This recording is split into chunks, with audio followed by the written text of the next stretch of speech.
जय हिंद जय जवाहर दोस्तों। तो इस वीडियो में हम जो है Jharkhand polytechnic entrance competitive examination 2024 के मैथमेटिक्स सेक्शन का सॉल्यूशन देखेंगे। ठीक है, पहला क्वेश्चन है, यदि x equal to A tan theta है और y equal to B sec theta है तो Y square by B square minus X square by A square equal to क्या होगा। तो आइए इसको कैलकुलेट करके देखते हैं। तो यहाँ पर जो है वाई स्क्वायर दिया हुआ है, तो वाई का वैल्यू बी सेक थीटा है, तो B square sec square theta हो जाएगा divide by B square minus X square दिया हुआ है, तो एक्स का वैल्यू ए टेन थीटा है, तो ए स्क्वायर टेन स्क्वायर थीटा हो जाएगा डिवाइड बाय ए स्क्वायर। अब यहाँ पर ए स्क्वायर कट जाएगा और ये बी स्क्वायर कट जाएगा, तो क्या बचेगा, sec square theta minus tan square theta, और इसका वैल्यू जो है 1 होता है। ठीक है, तो इसका राइट आंसर हो जाएगा option number C. Next question है, the decimal expansion of 141 divide by 120 will terminate after how many places of decimals. 141/120 का दशमलव विस्तार दशमलव के कितने स्थानों के बाद समाप्त होगा। ठीक है, तो 141/120 का वैल्यू जो है वो 1.175 आता है। ठीक है, और पूछ रहा है कि दशमलव विस्तार दशमलव के कितने स्थानों के बाद समाप्त होगा। ठीक है, तो डेसिमल के बाद 3 अंकों पे ये समाप्त हो रहा है, तो इसका राइट आंसर होगा ऑप्शन नंबर ए।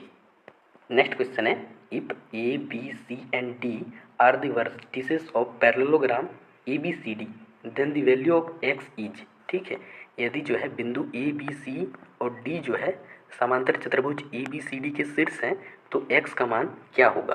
तो इसको हम लोग जो है डिस्टेंस फार्मूला का यूज़ करके सॉल्व करेंगे। इसका राइट आंसर जो है ऑप्शन नंबर डी है। अब आइए इसको कैलकुलेट करके देखते हैं। तो जैसा कि आप लोग देख सकते हैं, ए बी सी डी का वैल्यू दिया हुआ है, हमको एक्स का वैल्यू कैलकुलेट करना है। ठीक है, और चूंकि जो है ए बी सी डी एक पैरेललोग्राम है, यानी कि समांतर चतुर्भुज है। ठीक है, और समांतर चतुर्भुज के आमने सामने का भुजा जो है बराबर होता है, यानी कि ए बी बराबर सी डी होगा। ठीक है, अब हम लोग डिस्टेंस फार्मूला यानी दूरी सूत्र का यूज़ करेंगे। ठीक है, और डिस्टेंस फार्मूला क्या होता है, root under x2 minus x1 का whole square plus y2 minus y1 का होल स्क्वायर। ठीक है, अब उसके बाद हम लोग जब ये दोनों को बराबर कर देंगे ए बी और सी डी का डिस्टेंस, तब हम लोग एक्स का वैल्यू कैलकुलेट कर पाएंगे। ठीक है, तो डिस्टेंस ए बी निकालने के लिए हम लोग क्या करेंगे, ये x1 होगा, ये y1 होगा, ये x2 होगा, ये y2 होगा।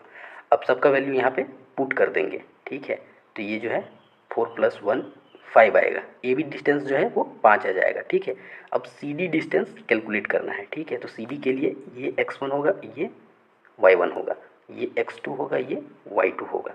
ठीक है, तो अब हम लोग जब यहाँ पर वैल्यू पुट करेंगे तो ये निकल के आएगा आगे। ठीक है, इसको सॉल्व आप लोग कर सकते हैं, सिंपल है। उसके बाद यहाँ पे ये लास्ट में ये आएगा, ये 5 आपस में कट जाएगा। उसके बाद x square equal to 4x निकल के आएगा। ठीक है, तो x का वैल्यू क्या हो जाएगा, 4 हो जाएगा।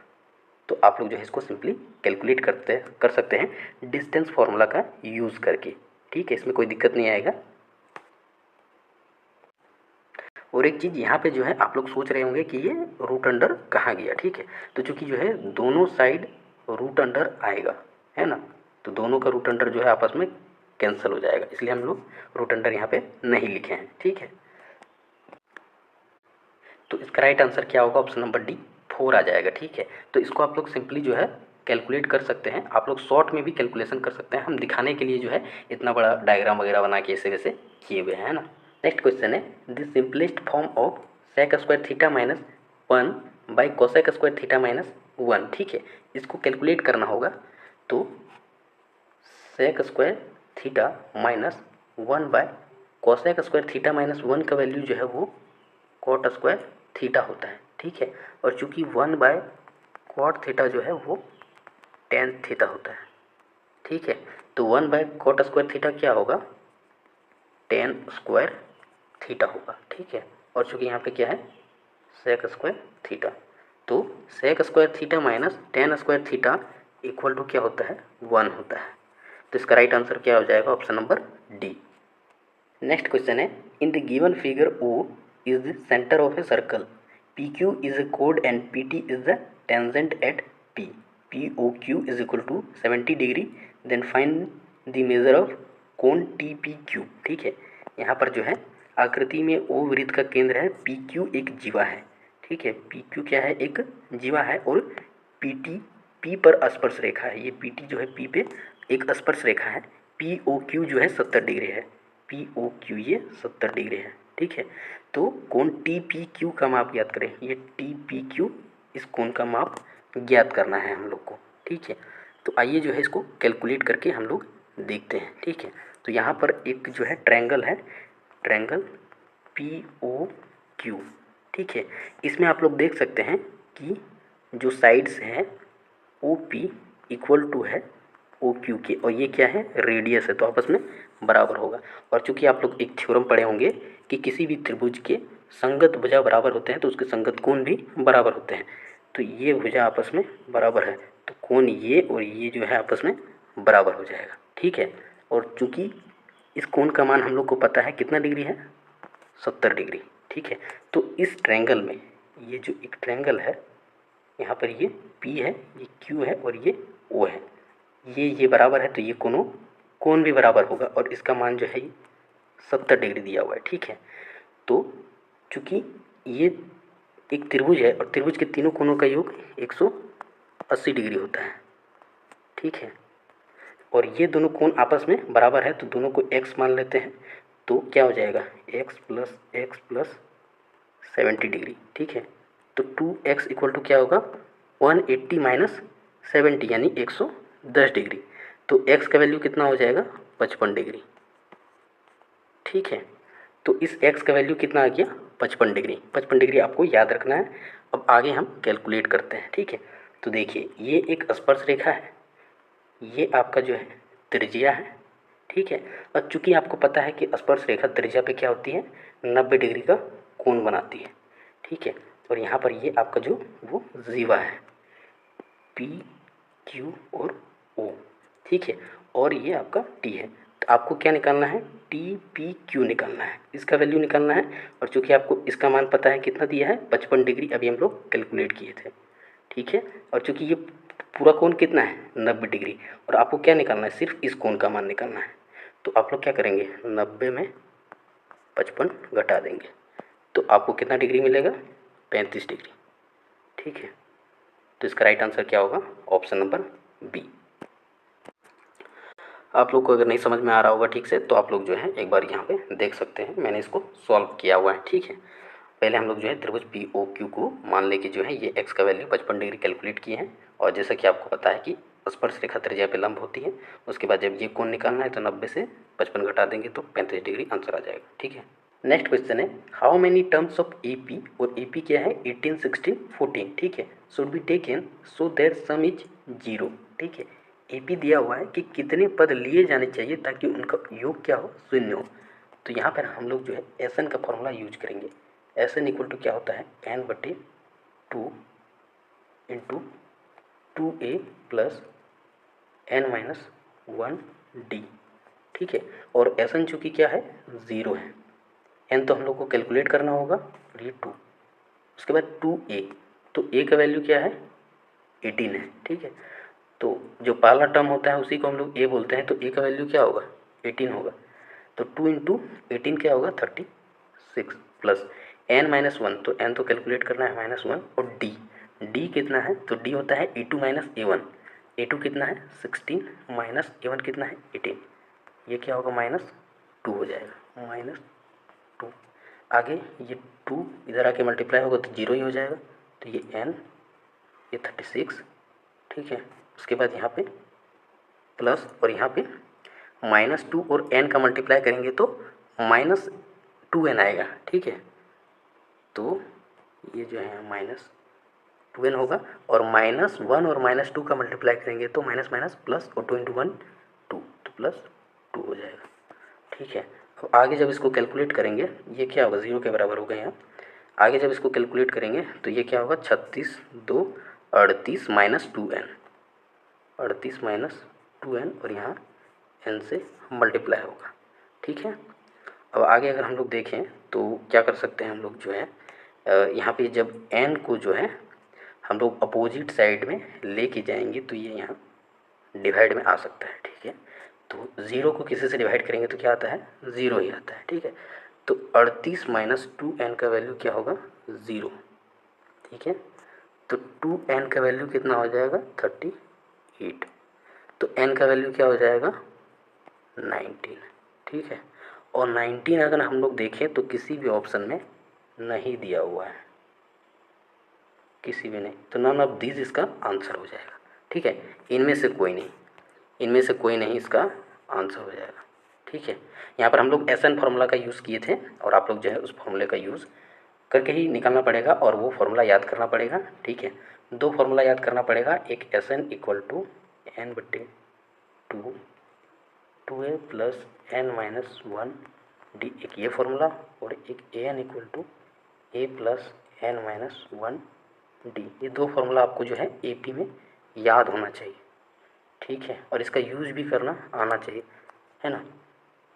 नेक्स्ट क्वेश्चन है, the radii of the circular end of a bucket of height 15 centimetre are 14 centimetre and R centimetre. ठीक है, और आर जो है 14 से छोटा है। If the volume of bucket is इतना centimetre cube, then find the value of R. Pi का वैल्यू हम लोग को क्या लेना है, 22/7। ठीक है, एक 15 सेंटीमीटर ऊंचाई वाले, ठीक है, एक जो है 15 सेंटीमीटर ऊंचाई वाले, 15 सेंटीमीटर ऊंचाई वाले वृत्ताकार सिरों की त्रिज्याएं 14 सेंटीमीटर और 8 सेंटीमीटर। इसका 14 सेंटीमीटर है और ये जो है 8 सेंटीमीटर है। ठीक है, तो उस बाल्टी का आयतन दिया हुआ है हम लोग को, तो आर का मान ज्ञात करना होगा। ठीक है, तो इसको कैलकुलेट करना होगा। इसका राइट आंसर जो है ऑप्शन नंबर बी होगा, 7 सेंटीमीटर। इसको हम लोग जो है कैलकुलेट करके देखते हैं। ठीक है, तो आइए इसको कैलकुलेट करते हैं। ठीक है, तो जैसा कि एक बाल्टी हम लोग बनाए थे, तो एक बाल्टी बना लेते हैं। ठीक है, इसका जो हाइट है वो 15 सेंटीमीटर है और जो बड़ा रेडियस है वो 14 सेंटीमीटर है। छोटा रेडियस निकालना है। ठीक है, वॉल्यूम ऑफ बकेट दिया हुआ है सेंटीमीटर क्यूब में। ठीक है, और वॉल्यूम ऑफ बकेट, ये आप बकेट जो देख रहे हैं बाल्टी, ये कैसा दिख रहा है आपको, शंकु के छिन्नक के टाइप का दिख रहा है। ठीक है, फ्रस्टम ऑफ कोन, तो फ्रस्टम ऑफ कोन का जो वॉल्यूम है उसका फॉर्मूला होता है 1/3 पाई आर स्क्वायर। ठीक है, बड़ा आर स्क्वायर प्लस छोटा आर स्क्वायर प्लस r/r/h। ये फार्मूला आपके लिए इम्पोर्टेंट है, इसको याद रखना है। ठीक है, कैपिटल आर जो है वो बड़ा रेडियस है और स्मॉल आर जो है वो छोटा रेडियस है। ठीक है, उसके बाद ये एच आपका हाइट है और आगे ये वॉल्यूम दिया हुआ है। ठीक है, जब इसको आगे हम लोग कैलकुलेट करेंगे, सबका वैल्यू पुट करना है और लाइन से लाइन जो है इसको कैलकुलेट करते जाना है, तो आपको जो है एक क्वाड्रेटिक इक्वेशन मिलेगा। ठीक है, इस क्वाड्रेटिक इक्वेशन को जो आप सॉल्व कीजिएगा तो आपको पता है क्वाड्रेटिक इक्वेशन के दो सॉल्यूशन निकलते हैं, एक आपको जो है पॉजिटिव मिलेगा, एक आपको नेगेटिव। और चूँकि आपको पता है कि रेडियस कभी भी जो है नेगेटिव नहीं हो सकता है, तो इसका जो राइट आंसर होगा वो पॉजिटिव वाला होगा, r = 7 सेंटीमीटर। ठीक है, ये फॉर्मूला आपके लिए इम्पोर्टेंट है, बाकी सिंपल कैलकुलेशन है, आप लोग कर सकते हैं। ठीक है, क्वाड्रेटिक इक्वेशन तो आपको सॉल्व करना आता ही होगा, और नहीं तो हम एक बार सॉल्व कर देते हैं। यहाँ से ये क्वाड्रेटिक इक्वेशन है। ठीक है, ये 147 आया है। ठीक है, तो हम लोग क्या करते हैं, 147 को तोड़ते हैं, ऐसा पार्ट में तोड़ते हैं ताकि वो जो है जोड़ने घटाने पर 14 आ जाना चाहिए। ठीक है, तो 21 सतह 147 होता है और 21 में 7 घटाएंगे तो 14 बचता है, तो 21r - 7r। ठीक है, अब यहाँ से हम लोग r कॉमन लेंगे, तो एक r कॉमन हो गया तो r+21, तो r+21 सेम चीज़ यहाँ पे भी लिख देना है। उसके बाद ये चीज़ लाना है -7r, तो r तो मेरे पास पहले से ही है, -7 देंगे तो ये -7r हो जाएगा, और -7 और +21 तो -147 भी आ जाएगा। उसके बाद ये r-7 और ये r+21 हो जाएगा। आगे तो आपको पता ही है। ठीक है, नेक्स्ट क्वेश्चन है, if the mean of the following frequency distribution is 65.6 then find the missing frequencies f1 f2। ठीक है, यदि निम्नलिखित आवृत्ति वितरण का माध्य जो है दिया हुआ है तो लुप्त आवृत्तियाँ f1 f2 ज्ञात करना है। ठीक है, और इसका जो राइट आंसर है वो ऑप्शन नंबर बी है। ठीक है, ऑप्शन नंबर बी इसका राइट आंसर है, हम लोग को इसको कैलकुलेट करना होगा, ठीक है। तो आइए कैलकुलेट करके देखते हैं। तो जैसा कि आप लोग देख सकते हैं क्लास दिया हुआ है, ठीक है। 10 30 30 50 50 70 70 90 90 110 110 130, ठीक है। और ये आपका जो एफ आई है उसका वैल्यू दिया हुआ है, ठीक है। और उसके बाद हम लोग एक्स आई कैलकुलेट करते हैं। तो एक्स आई क्या होता है आपका, higher term plus lower term divide by 2। 30 plus 10 equal to कितना हो जाएगा 40। 40 डिवाइड बाई 2 करेंगे तो कितना हो जाएगा 20। उसी तरह इधर 50 30 80 बटे 2 40, फिर यहाँ 70 प्लस 50 120 बटे 2 60। इसी तरह ये 80 100 120 आ जाएगा, ठीक है। उसके बाद एफ आई एक्स आई निकालना है, तो ये दोनों को आपस में मल्टीप्लाई करते जाएंगे, ठीक है। तो ये सब वैल्यू निकल के आएगा, ठीक है। अब उसके बाद हम लोग को क्या करना है, चूँकि हमारा जो माध्य का फॉर्मूला है वो क्या है, sigma F I x I divide by sigma F I. Sigma F I आपका क्या है, टोटल 50 फ्रीक्वेंसी है, ठीक है। अब उसके बाद सिग्मा एफ आई एक्स आई निकलना है, तो सबको ऐड कर देंगे तो ये वैल्यू निकल के आएगा, ठीक है। उसके बाद चूँकि आपको पता है कि यहाँ पे जब इसको यहाँ पे ऐड करेंगे, ठीक है, तो वो निकल के आएगा F1 प्लस F2 प्लस 35। और चूँकि ये किसके बराबर है 50 के, क्योंकि टोटल कितना है 50। तो F1 प्लस F2 कितना निकल के आएगा, ये 15 निकल के आएगा F1 प्लस F2, ठीक है।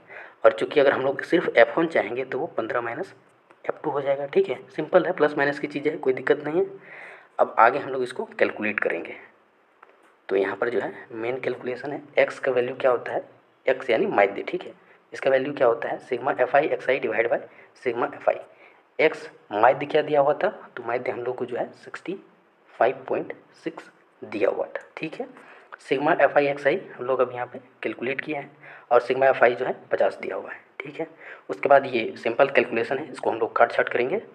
तो आपका जो है यहाँ पे जैसे तैसे काट छाट करके जो है ये F2 इक्वल टू 3 आएगा, ठीक है। आप लोग जो है इसको एक बार देख लीजिएगा, कोई दिक्कत नहीं है, सॉल्व हो जाएगा, ठीक है। और उसके बाद जब F2 का वैल्यू पुट कर देंगे यहाँ पे, तो ये जो है 12F1 निकल के आ जाएगा, ठीक है। सिंपल कैलकुलेशन है, आप लोग कर सकते हैं, कोई दिक्कत नहीं होगा, ठीक है। नेक्स्ट क्वेश्चन है, if the distance between the points ये एंड ये is 5 then the value of X is, ठीक है। यदि बिंदु जो है x, -1 और 3, 2 के बीच की दूरी 5 है तो x का मान ज्ञात कीजिए, ठीक है। तो इसका राइट आंसर जो है ऑप्शन नंबर ए है 7, -1, ठीक है। अब आइए इसको कैलकुलेट करके देखते हैं। आपके पॉइंट्स क्या क्या थे, x, -1 और 3, 2, ठीक है। तो यहाँ पर हम लोग जो है इसको x1, इसको y1, इसको x2, इसको y2 मान लेंगे, ठीक है। अब हम लोग डिस्टेंस फार्मूला का यूज़ करेंगे, ठीक है। दूरी सूत्र पता है, √x2 माइनस x1 का whole square plus y2 minus y1 का होल स्क्वायर। और इसका वैल्यू कितना दिया हुआ है 5 दिया हुआ है, ठीक है। अब जब आगे इसको कैलकुलेट करेंगे तो x2 क्या है आपका 3 है, x1 x है, 3 माइनस x का होल स्क्वायर प्लस ये आपका y2, ये आपका y1। तो 2 और चूँकि माइनस और यहाँ पर माइनस पहले से है तो ये +1 हो जाएगा, स्क्वायर इक्वल टू 5, ठीक है। अब अगर हम लोग क्या करेंगे, इस जो रूट अंडर है इसको इक्वल टू के उस साइड लेके जाएंगे, तब क्या हो जाएगा, ये स्क्वायर में आ जाएगा। तो यहाँ पे ये 25 हो जाएगा, ठीक है। तो उसके बाद हम लोग क्या करेंगे, इसको सॉल्व करेंगे। तो 3 माइनस एक्स का होल स्क्वायर है, इसको सॉल्व करेंगे तो 9 + x² माइनस 6x आएगा, ठीक है। कैसे कैलकुलेट करेंगे, a माइनस बी का होल स्क्वायर का फॉर्मूला का यूज़ करके, ठीक है। उसके बाद 2 + 1 3 और 3 का स्क्वायर 9, ठीक है। जब आगे इसको हम लोग सॉल्व करेंगे तो ये वैल्यू निकल के आएगा, ठीक है, इक्वल टू 0।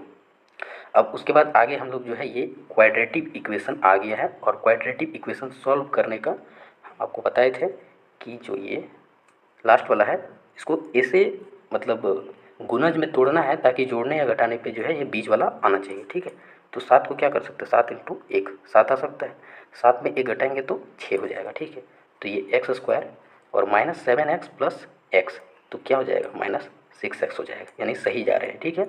-7 अब लेंगे कॉमन, तो यहाँ पे कॉमन आएगा x और बचेगा x - 7। सेम चीज़ x - 7 यहाँ उठा के रख देना है, और हमको चाहिए x। तो क्या करेंगे, इसको 1 से मल्टीप्लाई कर देंगे +1 से, ताकि x आ जाए, ठीक है। अब ये x + 1 हो जाएगा, x - 7 हो जाएगा। ठीक है, तो हमारा जो x का वैल्यू है वो एक -1 आएगा और एक जो है 7 आएगा। ठीक है, तो 7 कोमा -1 जो है इसका आंसर होगा। ठीक है, सिंपल कैलकुलेशन है, डिस्टेंस फार्मूला का यूज़ किए हैं, ये फार्मूला सबको याद होना चाहिए। ठीक है, नेक्स्ट क्वेश्चन है the graph of the linear equations 3x + y = 7 and 6x + 2y = 8 represents two line which are. ठीक है, रैखिक समीकरण दिया हुआ है का ग्राफ दो रेखाओं का प्रतिनिधित्व करता है जो है। तो इसको हम लोग कैसे सॉल्व करते हैं? तो ये 3x + y = जो 7 है इसको हम लोग लिख सकते हैं 3x + y - 7 = 0। ठीक है, और उसके बाद 6x + 2y = 8 जो है इसको क्या लिख सकते हैं 6x + 2y - 8 = 0। ठीक है, अब आगे हम लोग क्या करते हैं a1/a2 निकालते हैं। a1/a2, तो a1 आपका क्या है 3 और a2 क्या है 6, 3/6, तो ये क्या होगा 1/2। उसके बाद b1/b2 निकालते हैं, तो ये आपका क्या आएगा b1 कितना है यहाँ पे 1 और b2 कितना है 2, तो 1/2। ठीक है, अब निकालेंगे c1/c2, तो ये है -7/-8, तो ये माइनस माइनस कट जाएगा 7/8 आएगा। तो यहाँ पर हम लोग देख सकते हैं, क्या देख पा रहे हैं कि a1/a2 जो है वो बराबर है b1/b2 के, लेकिन ये बराबर नहीं है c1/c2 के। ठीक है, तो ये कौन सा केस बनता है समांतर का, है ना, पैरेलल लाइन का केस बनता है। ठीक है, तो इसका राइट आंसर होगा ऑप्शन नंबर बी। तो आप लोग जो है इसका कैलकुलेशन जो है देख सकते हैं। ठीक है, ये सिंपल चीज़ें हैं क्लास 10 की, आप लोग को जो है इतना तो आता होगा। ठीक है, और कुछ इंपॉर्टेंट पॉइंट है वो हम आपको बता देते हैं, जैसे कि a1/a2 = b1/b2, उसके बाद नॉट इक्वल टू c1/c2 है तो समांतर रेखा यानी कि पैरेलल लाइन्स होते हैं। ठीक है, और जब जो है तीनों बराबर हो a1/a2 = b1/b2 = c1/c2 तीनों बराबर हो तो समपाती रेखा यानी कि को इंसिडेंट लाइन होते हैं। ठीक है, उसके बाद जब जो है a1/a2 not equal to b1/b2 तो प्रतिच्छेद करती रेखा यानी इंटरसेक्टिंग लाइन होती है।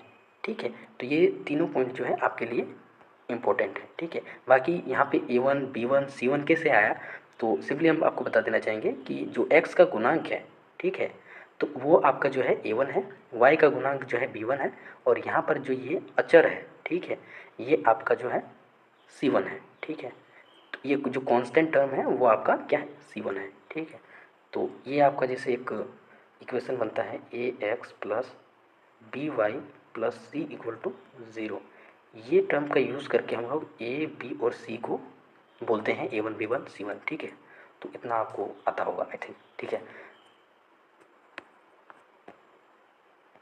तो मिलते हैं नेक्स्ट वीडियो में, तब तक के लिए जय हिंद।